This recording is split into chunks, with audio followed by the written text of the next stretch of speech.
Arrepentimiento para vida. De manera que también a los gentiles ha dado Dios arrepentimiento para vida. Hechos 11:18. Uno de los mayores obstáculos que haya tenido que superar jamás la religión cristiana fue el prejuicio inveterado que se apoderó de las mentes de sus primeros seguidores.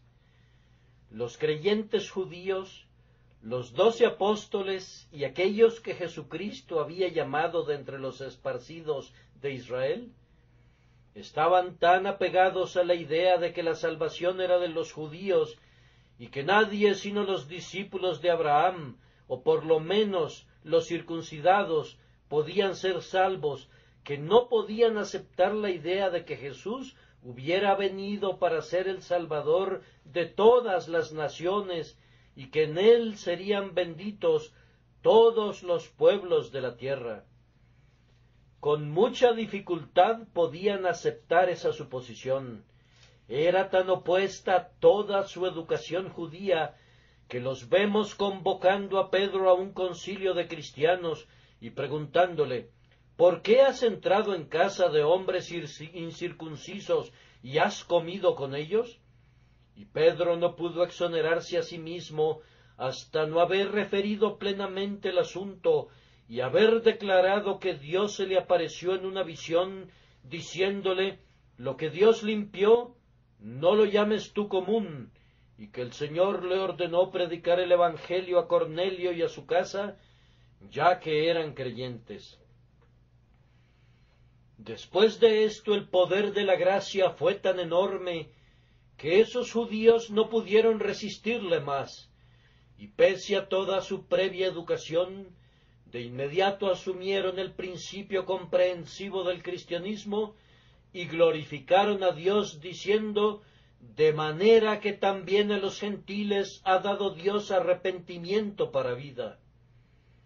Bendigamos a Dios porque ahora estamos libres de los impedimentos del judaísmo y porque tampoco estamos bajo los impedimentos de un gentilismo que a su vez ha excluido a los judíos, sino que vivimos muy cerca del bienaventurado tiempo que se aproxima, cuando judío y gentil, esclavo o libre, se sentirán uno con Jesucristo, nuestra cabeza. No me propongo abundar sobre este tópico, sino que mi tema el día de hoy será el arrepentimiento para vida.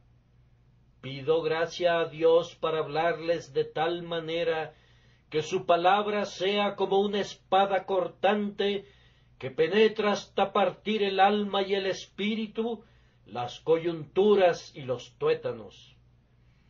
Por arrepentimiento para vida, creo que debemos entender aquel arrepentimiento que va acompañado de vida espiritual en el alma y que asegura la vida eterna a todo aquel que lo posee.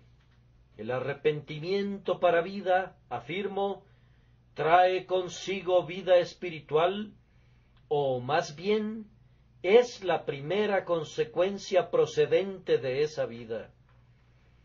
Hay arrepentimientos que no son signos de vida, excepto de vida natural, porque sólo son efectuados por el poder de la conciencia y la voz de la naturaleza que habla en los hombres. Pero el arrepentimiento del que se habla aquí es producido por el autor de la vida, y cuando viene, engendra tal vida en el alma, que aquellos que estaban muertos en sus delitos y pecados son revividos conjuntamente con Cristo. Aquellos que no tenían receptividad espiritual, ahora reciben con mansedumbre la palabra implantada. Aquellos que dormitaban en el propio centro de la corrupción, reciben el poder de convertirse en hijos de Dios y de estar cerca de su trono. Yo creo que este es el arrepentimiento para vida, aquel arrepentimiento que da vida a un espíritu muerto. También he dicho que este arrepentimiento asegura la vida eterna, pues hay arrepentimientos de los cuales oyes hablar a los hombres que no aseguran la salvación del alma. Algunos predicadores afirman que aunque los hombres pueden arrepentirse y creer, también pueden apostatar y perecer.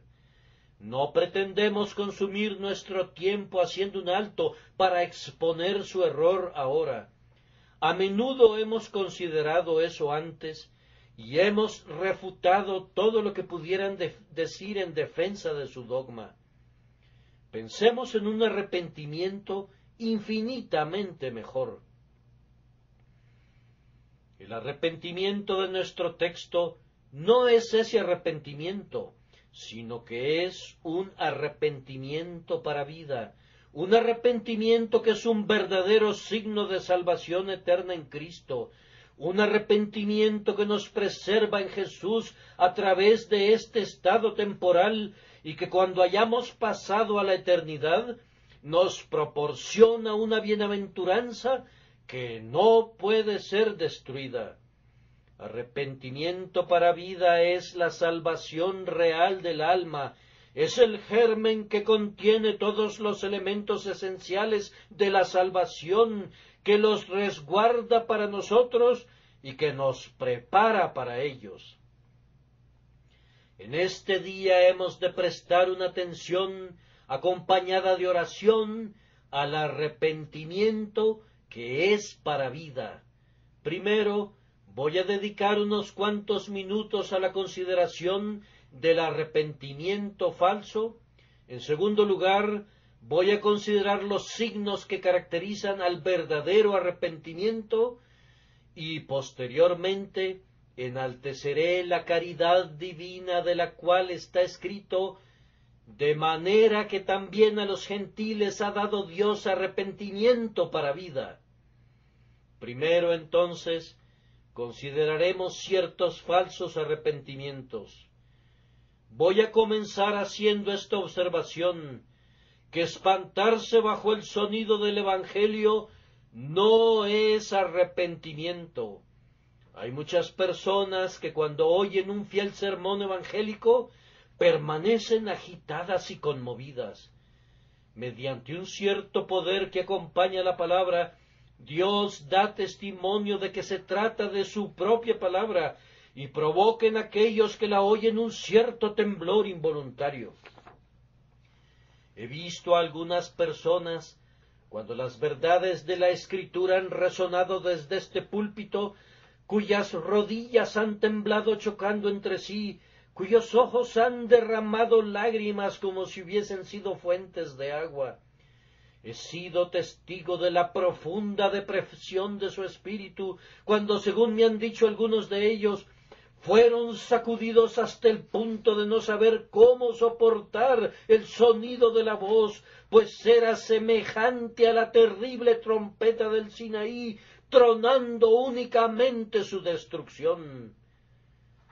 Queridos oyentes, ustedes podrían estar sumamente turbados bajo la predicación del Evangelio y, sin embargo, podrían no tener ese arrepentimiento para vida.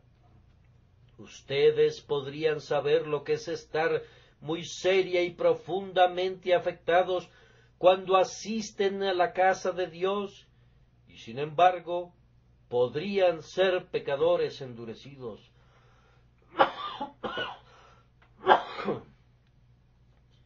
Permítanme confirmar esta observación mediante un ejemplo.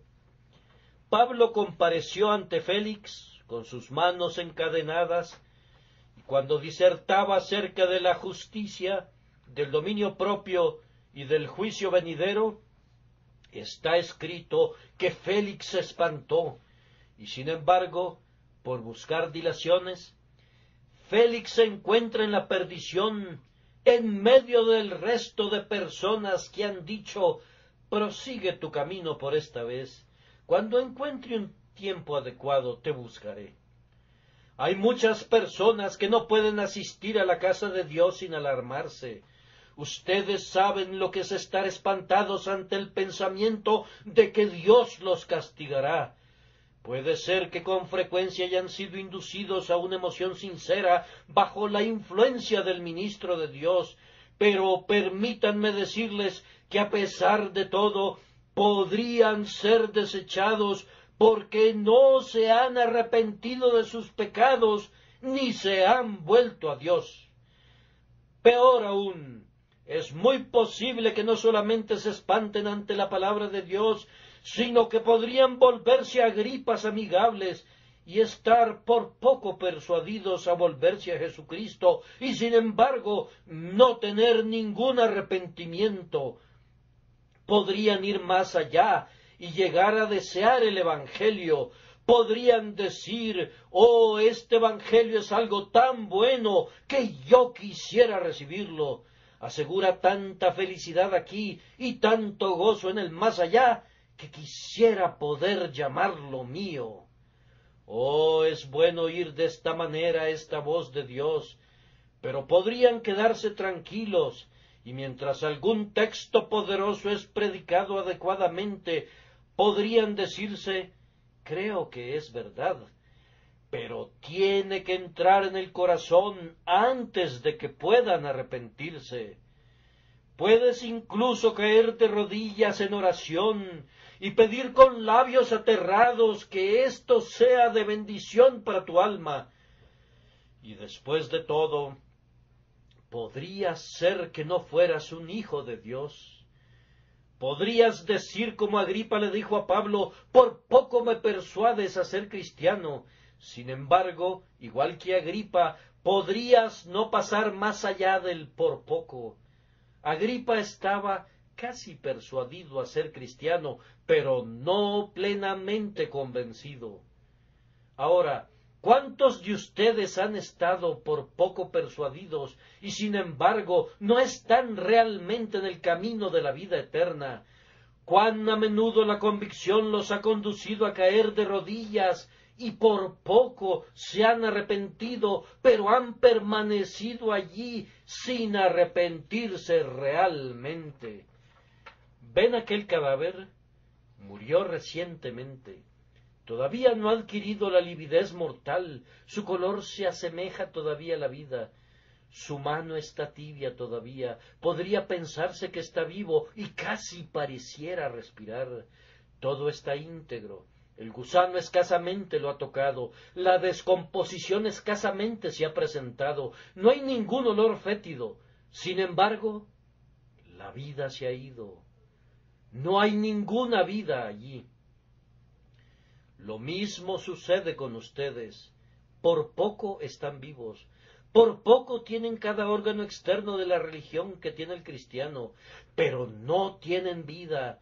Podrían tener un arrepentimiento, pero no el arrepentimiento sincero. Oh hipócrita, te advierto el día de hoy que no solamente podrías sentir espanto, sino hasta una complacencia por la palabra de Dios, y sin embargo, después de todo, no tener arrepentimiento para vida. Todavía podrían hundirse en el pozo del abismo y escuchar que se diga, apartaos de mí, malditos, al fuego eterno preparado para el diablo y sus ángeles. Pero, además, es todavía posible que los hombres progresen inclusive más allá de esto y que positivamente se humillen bajo la mano de Dios, pero que sean completos extraños al arrepentimiento. Su bondad no es como la nube mañanera y el rocío temprano que se desvanecen, sino que después que escuchan el sermón regresan a casa y realizan lo que ellos conciben que es la obra del arrepentimiento, es decir, renuncian a ciertos vicios y necedades, se visten de cilicio y sus lágrimas se derraman muy abundantemente por causa de lo que han hecho. Se lamentan delante de Dios y sin embargo, con todo eso, su arrepentimiento no es sino un arrepentimiento pasajero y regresan otra vez a sus pecados. ¿Acaso niegan que exista tal penitencia? Permítanme contarles un caso. Un cierto hombre llamado Acab codiciaba la viña de su vecino Nabot, que se rehusaba a venderla a cualquier precio ni hacer un intercambio. Acab consultó con su esposa Jezabel, que urdió el plan de matar a Nabot para que el rey se apropiara de la viña. Después que Nabot murió y Acab hubo tomado posesión de la viña, el siervo del Señor se reunió con Acab y le dijo: ¿No mataste y también has despojado? Así ha dicho Jehová: en el mismo lugar donde lamieron los perros la sangre de Nabot, los perros lamerán también tu sangre, tu misma sangre. He aquí yo traigo mal sobre ti, y barreré tu posteridad. Leemos que Acab se fue, y anduvo humillado. Y el Señor dijo: pues por cuanto se ha humillado delante de mí, no traeré el mal en sus días. Él le había concedido una suerte de misericordia, pero leemos a continuación en el siguiente capítulo que Acab se rebeló y en una batalla en Ramot de Galaad, de conformidad al siervo del Señor, fue muerto allí. Así que los perros lamieron su sangre exactamente en la viña de Nabot. Ustedes también, les digo, podrían andar humillados delante de Dios por un tiempo, y sin embargo podrían seguir siendo los esclavos de sus transgresiones. Ustedes tienen miedo de la condenación, pero no tienen miedo de pecar. Tienen miedo del infierno, pero no le temen a sus iniquidades. Tienen miedo de ser arrojados al pozo, pero no temen endurecer sus corazones contra sus mandamientos. ¿No es verdad, oh pecador, que le tienes pavor al infierno? No es el estado de tu alma el que te turba, sino el infierno. Si el infierno fuera extinguido, tu arrepentimiento se extinguiría. Si los terrores que te esperan fuesen eliminados, pecarías más pérfidamente que antes, y tu alma se endurecería y se rebelaría contra su soberano. No se engañen, hermanos míos, en este punto. Examínense para comprobar si andan en fe. Pregúntense si tienen el arrepentimiento para vida, pues podrían andar humillados por un tiempo y sin embargo no arrepentirse nunca delante de Dios. Muchos avanzan más allá de esto y sin embargo están destituidos de la gracia. ¿Podría ser posible que confieses tus pecados sin arrepentirte? ¿Podrías acercarte a Dios y decirle que eres un miserable?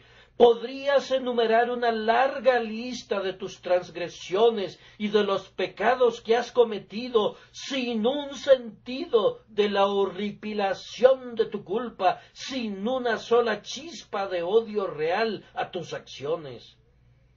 Podrías confesar y reconocer tus transgresiones y sin embargo no sentir un aborrecimiento del pecado, y si no resistes al pecado en la fortaleza de Dios, si no lo abandonas, este supuesto arrepentimiento no sería sino el color dorado que luce la pintura decorativa.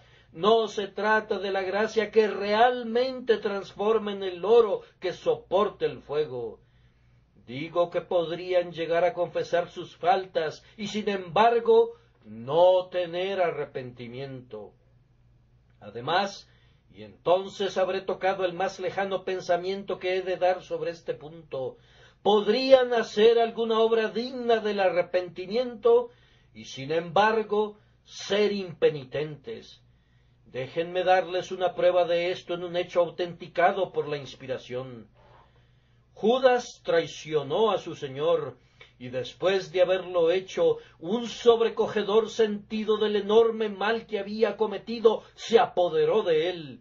Su culpa enterró toda esperanza de arrepentimiento, y en el abatimiento de la desesperación, mas no en el dolor de la verdadera compunción, confesó su pecado a los sumos sacerdotes, clamando: «Yo he pecado entregando sangre inocente».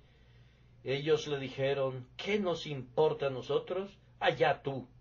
Entonces arrojó las piezas de plata en el templo para mostrar que no podía soportar cargar con el precio de la culpa, y las dejó allí.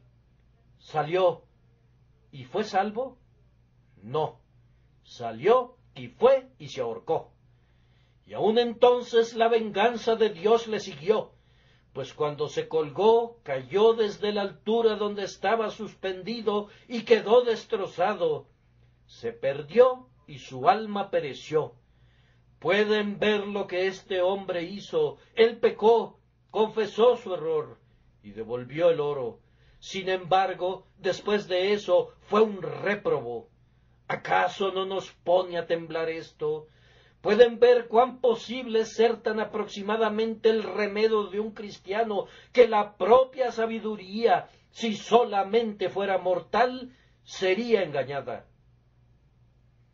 Ahora, habiéndoles advertido así que hay muchas falsas clases de arrepentimiento, tengo el propósito de ocupar un corto tiempo haciendo algunas observaciones sobre el verdadero arrepentimiento y los signos mediante los cuales podremos discernir si contamos con ese arrepentimiento que es para vida.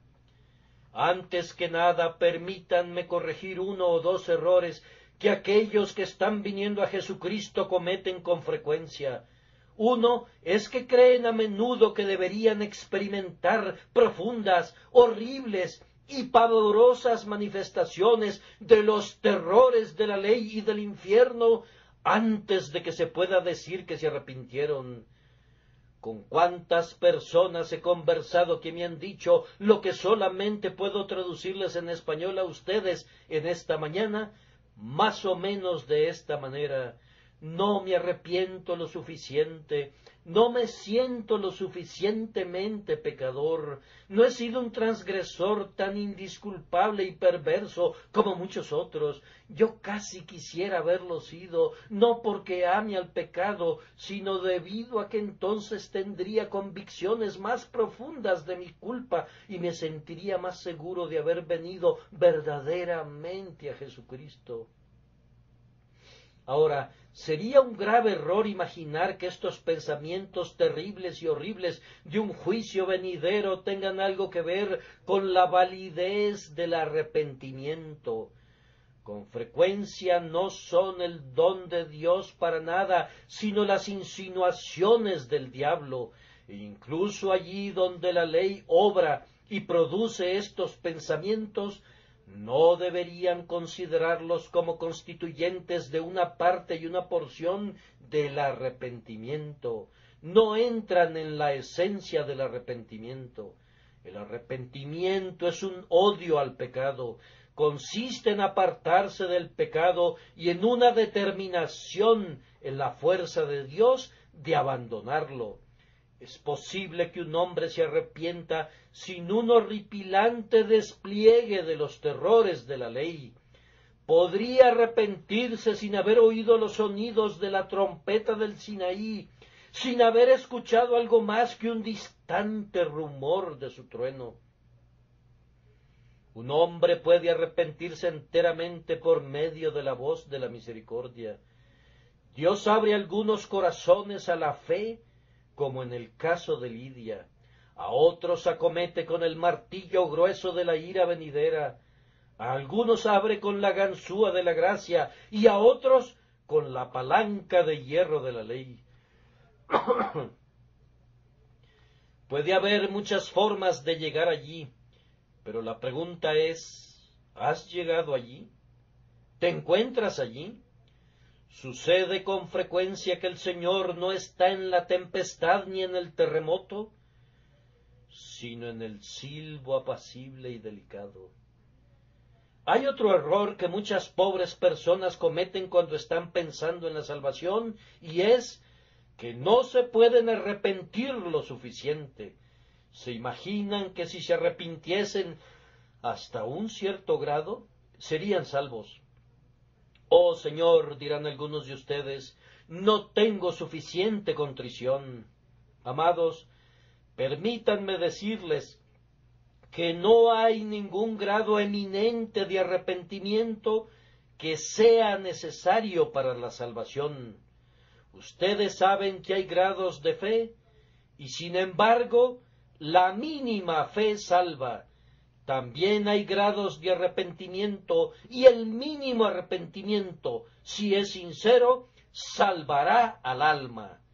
La Biblia dice, el que creyere será salvo. Y cuando dice eso, incluye el grado más pequeño de fe. También cuando dice, arrepentíos y convertíos para que sean borrados vuestros pecados, incluye al hombre que tiene el grado más bajo de arrepentimiento real. El arrepentimiento, además, no es nunca perfecto en ningún hombre en este estado mortal. Nunca alcanzaremos la fe perfecta que esté enteramente libre de dudas, y nunca alcanzaremos el arrepentimiento que sea libre de alguna dureza de corazón. El más sincero penitente que conozcan se sentirá parcialmente impenitente. El arrepentimiento es también un acto continuo durante la vida entera. Crecerá continuamente. Yo creo que un cristiano en su lecho de muerte se arrepentirá más amargamente de lo que lo hizo jamás. Arrepentirse es algo que ha de hacerse durante toda la vida. Pecar y arrepentirse resume la vida de un cristiano. Arrepentirse y creer en Jesús, conforma la consumación de su felicidad. No deben esperar ser perfectos en arrepentimiento antes de ser salvos. Ningún cristiano puede ser perfecto. El arrepentimiento es una gracia. Algunas personas lo predican como una condición de salvación, condición de insensatez. No hay condiciones para la salvación. Dios mismo da la salvación y Él únicamente la da a los que Él quiere. Dice, tendré misericordia del que yo tenga misericordia. Sí, entonces, Dios te ha dado el mínimo arrepentimiento, y es un arrepentimiento sincero.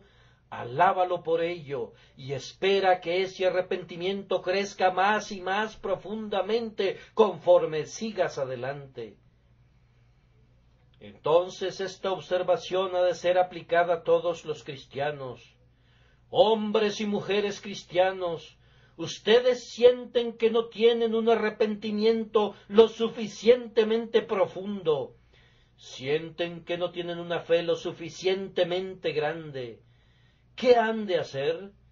Pidan un aumento de fe y crecerá. Lo mismo sucede con el arrepentimiento. ¿Han tratado alguna vez de alcanzar un profundo arrepentimiento? Amigos míos, si han fracasado en el intento, confíen en Jesús y traten cada día de obtener un espíritu penitencial. No esperen tener, lo repito, un perfecto arrepentimiento al principio.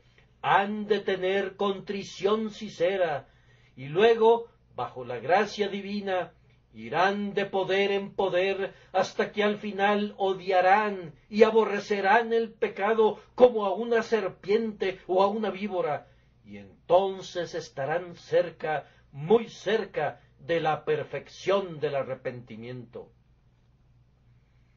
Les he dado estas consideraciones entonces como inicio del tema.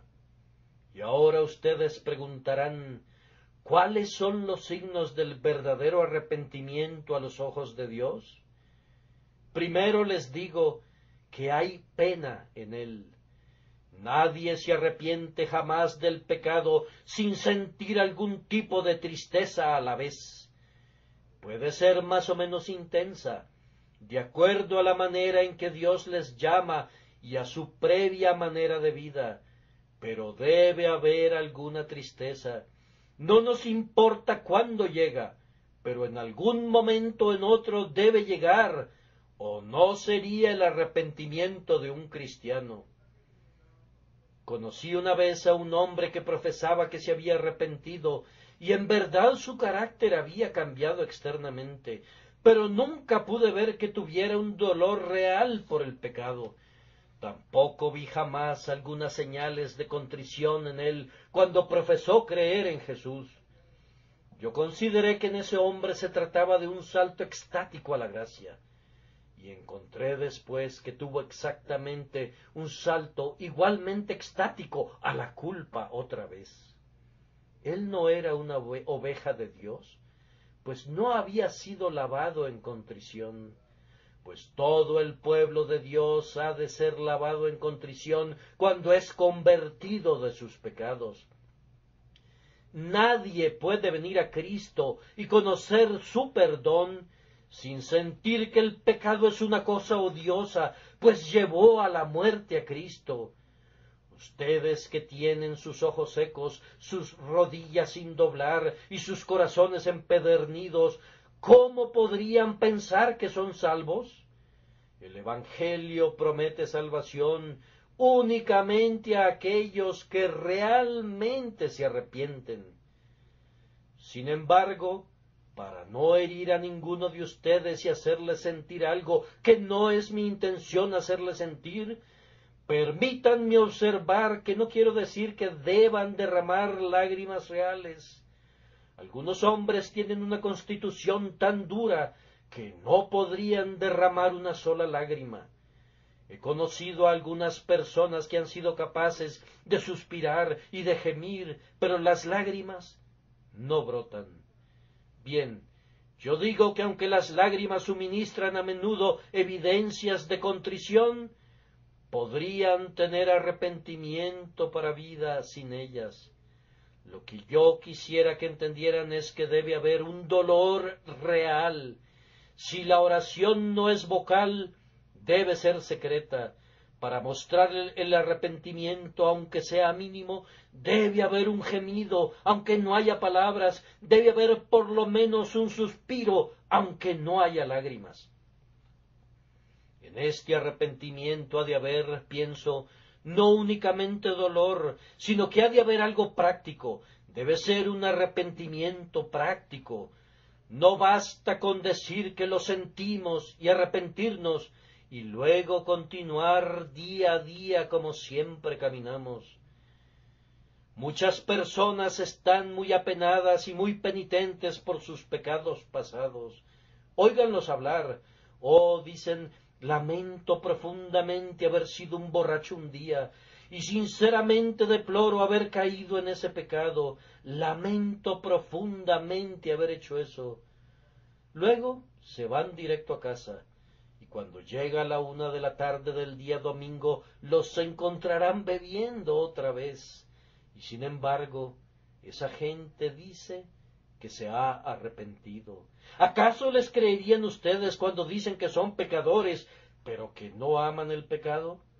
Puede ser que no lo amen durante un tiempo, pero podrían ser sinceros penitentes y luego ir y transgredir otra vez inmediatamente en la misma forma en que lo hicieron antes. ¿Cómo podríamos creerles si transgreden una y otra vez y no abandonan su pecado? Conocemos a un árbol por sus frutos, y ustedes que son penitentes producirán obras de arrepentimiento. A menudo he considerado como un muy hermoso ejemplo que refleja el poder de la contrición una anécdota aportada por un piadoso ministro. Él había estado predicando sobre el arrepentimiento y en el curso de su sermón habló del pecado del robo. Cuando iba camino a su casa, un trabajador se le acercó y el ministro observó que tenía algo bajo su uniforme de obrero. El ministro le dijo que no tenía que acompañarle más lejos, pero el hombre persistió. Por fin le dijo: «Traigo un azadón bajo mi brazo que robé en aquella finca. Lo escuché predicar acerca del pecado de robo y debo ir y ponerlo en su lugar otra vez». Eso fue un sincero arrepentimiento, pues lo motivó a regresar y devolver el artículo robado. Sucedía lo mismo con los isleños de los mares del sur, de quienes leemos que robaban la ropa y los muebles de los misioneros y todo lo que se podían llevar de sus casas, pero cuando eran convertidos salvadoramente, les llevaban todo de regreso. Pero muchos de ustedes dicen que se arrepienten y sin embargo no producen fruto. Eso no sirve para nada. La gente se arrepiente sinceramente, dicen, de haber cometido un robo o de haber mantenido una casa de juegos, pero se cuidan de que todas las ganancias sean empleadas en el mejor bienestar de su corazón. El verdadero arrepentimiento producirá obras dignas de arrepentimiento. Será un arrepentimiento práctico. Pero vamos más lejos. Ustedes pueden saber si su arrepentimiento es práctico mediante esta prueba. ¿Tiene alguna duración o no? Muchos de sus arrepentimientos se asemejan al rubor ético de la persona tísica, que no es ninguna señal de salud. Muchas veces he visto a algún joven en un trance de piedad recién adquirida, pero poco firme, y él ha creído que ha estado a punto de arrepentirse de sus pecados. Durante algunas horas, tal persona está profundamente contrita delante de Dios y por semanas renuncia a sus necedades. Asiste a la casa de oración y conversa a la manera de un hijo de Dios, pero regresa a sus pecados como el perro vuelve a su vómito. El espíritu inmundo ha vuelto a su casa y ha tomado consigo otros 7 espíritus peores que él, y el postrer estado de aquel hombre viene a ser peor que el primero. ¿Cuánto tiempo ha durado tu contrición? ¿Duró algunos meses? ¿O te sobrevino y se alejó súbitamente? Tú dijiste, me uniré a la iglesia, haré esto, aquello y lo otro por amor a Dios. ¿Son tus obras duraderas? ¿Crees que tu arrepentimiento dure 6 meses? ¿Continuará por 12 meses? ¿Durará hasta que estés envuelto en tu mortaja? Pero además he de hacerles una pregunta más. ¿Ustedes creen que se arrepentirían de sus pecados si no hubiese un castigo delante de ustedes? ¿O se arrepienten porque saben que serán castigados para siempre si permanecieran en sus pecados? Supongan que les dijera que no existe el infierno del todo, que si quisieran podrían blasfemar o si quisieran podrían vivir sin Dios. Supongan que no hubiera recompensa para la virtud y no hubiera castigo para el pecado. ¿Cuál elegirían? ¿Podrían decir con toda honestidad esta mañana, creo que por la gracia de Dios sé que elegiría la justicia aunque no hubiera recompensa para ella, aunque no se ganase nada por medio de la justicia y no se perdiera nada por el pecado? Todo pecador odia su pecado cuando se acerca a la boca del infierno. Todo asesino odia su crimen cuando se aproxima al patíbulo. Nunca he visto que un niño odie tanto su falta como cuando va a ser castigado por ella. Si no tuvieran un motivo para temer al abismo, si supiesen que pudieran entregar su vida al pecado y que pudieran hacerlo con impunidad, aun así sentirían que odiaban al pecado y que no podrían y no querrían cometer el pecado excepto por causa de la debilidad de la carne. ¿Todavía desearían la santidad? ¿Todavía desearían vivir como Cristo? Si así fuera, si pudieran decir eso sinceramente, si de esta manera se volvieran a Dios y odiaran su pecado con un odio eterno, no tienen que temer, pues tienen un arrepentimiento que es para vida. Ahora viene el tercer encabezado y el último, y es la bendita beneficencia de Dios en conceder a los hombres arrepentimiento para vida. El arrepentimiento, mis queridos amigos, es el don de Dios. Es uno de esos favores espirituales que aseguran la vida eterna. Es una maravilla de la gracia divina que no solamente provea el camino de salvación, que no solamente invite a los hombres a recibir la gracia, sino que positivamente haga que los hombres estén dispuestos a ser salvos. Dios castigó a su Hijo Jesucristo por nuestros pecados, y por ello proveyó la salvación para todos sus hijos perdidos. Envía a su ministro. El ministro pide a los hombres que se arrepientan y crean, y se esfuerza por llevarlos a Dios. Ellos no quieren escuchar el llamado y desprecian al ministro. Pero entonces otro mensajero es enviado, un embajador celestial que no puede fallar. Emplaza a los hombres a que se arrepientan y se vuelvan a Dios. Sus pensamientos están un poco descarriados, pero después que Él, el Espíritu Divino, argumenta con ellos, olvidan el tipo de personas que eran y se arrepienten y se vuelven. Ahora, ¿qué haríamos nosotros si hubiésemos sido tratados como lo fue Dios? Si hubiésemos preparado una cena o una fiesta y hubiéramos enviado mensajeros para invitar a los convidados a venir, ¿qué haríamos? ¿Ustedes creen que nos tomaríamos el trabajo de ir por todos lados, visitándolos a todos y de hacer que vinieran? Y cuando se hubieran sentado y dijeran que no pueden comer, ¿acaso abriríamos sus bocas? Si todavía declararan que no pueden comer, ¿los haríamos comer? Ah, amados, estoy inclinado a pensar que no harían eso. Si hubieran firmado las invitaciones y los invitados no vinieran a su fiesta, ¿acaso no dirían no habrá fiesta? Pero ¿qué hace Dios? Él dice, ahora haré una fiesta e invitaré a la gente, y si no vinieren, mis ministros saldrán y los traerán personalmente. Diré a mis siervos, vayan por los caminos y por los vallados y fuércenlos a entrar para que puedan participar de la fiesta que he preparado. ¿Acaso no es un acto estupendo de la misericordia divina que efectivamente los vuelva dispuestos? No lo hace por medio de la fuerza, sino que usa una dulce persuasión espiritual. Primero están renuentes al máximo a ser salvados. Pero, dice Dios, eso no es nada. Yo tengo el poder de hacerlos volverse a mí, y lo haré. El Espíritu Santo hace penetrar entonces la palabra de Dios en las conciencias de sus hijos de una manera tan bendita que no pueden rehusarse más a amar a Jesús.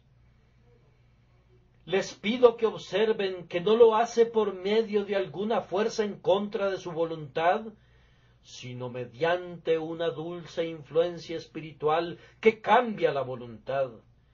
Él coloca no únicamente un festín de cosas buenas delante de los hombres, sino que los induce a venir y participar de ellas, y los constriñe a continuar festejando mientras los lleva a la mansión permanente y eterna, y al llevarlos arriba le dice a cada uno, con amor eterno te he amado, por tanto te prolongué mi misericordia.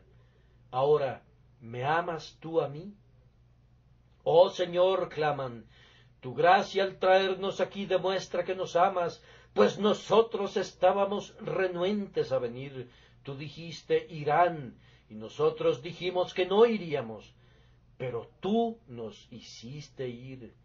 Y ahora, Señor, te bendecimos y te amamos por esa fuerza.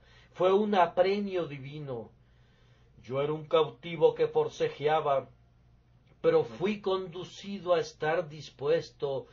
Oh, gracia soberana, somete mi corazón.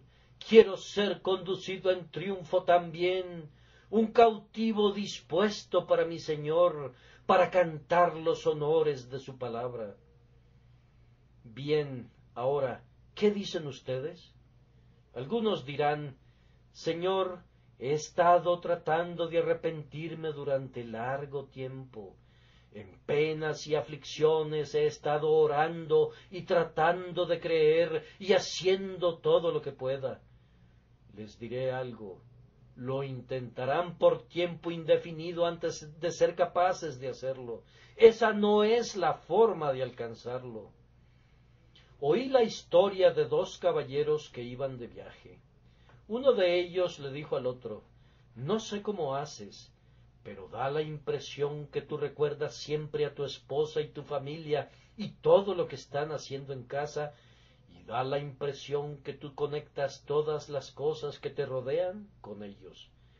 Pero yo trato de recordar a mi familia constantemente y sin embargo nunca logro hacerlo. No, respondió el otro, esa es precisamente la razón por qué no puedes, porque lo intentas. Si pudieras conectarlos con cada pequeña circunstancia que encontramos, fácilmente los recordarías. En tal y tal momento pienso, ahora se están levantando, y en tal y tal momento, ahora están en oración, y en tal y tal hora, ahora están desayunando. De esta manera, los tengo siempre delante de mí.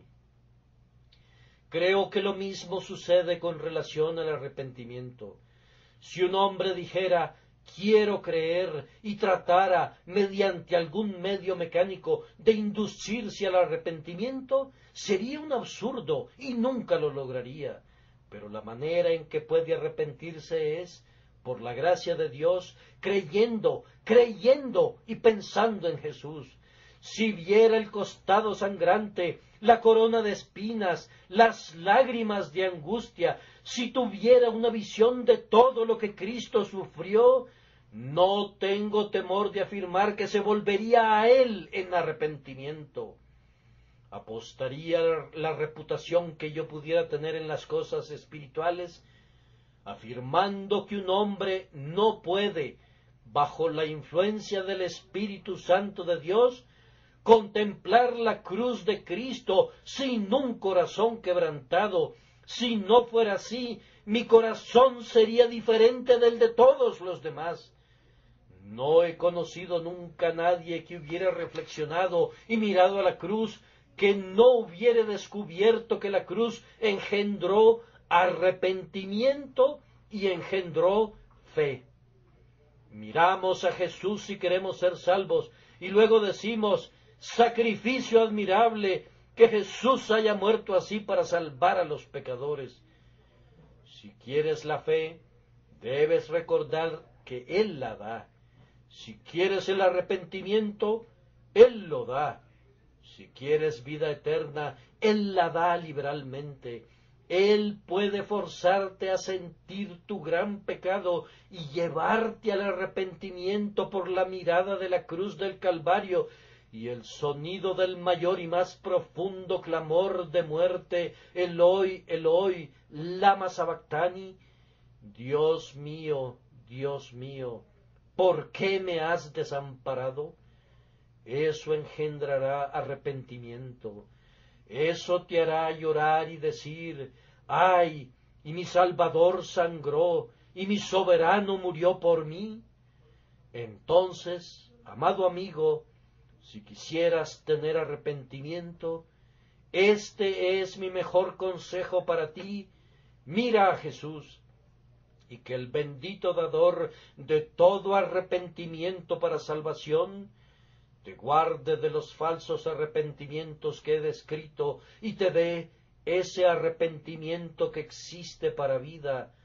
Arrepiéntete, clama la voz celestial, y no oses demorarte.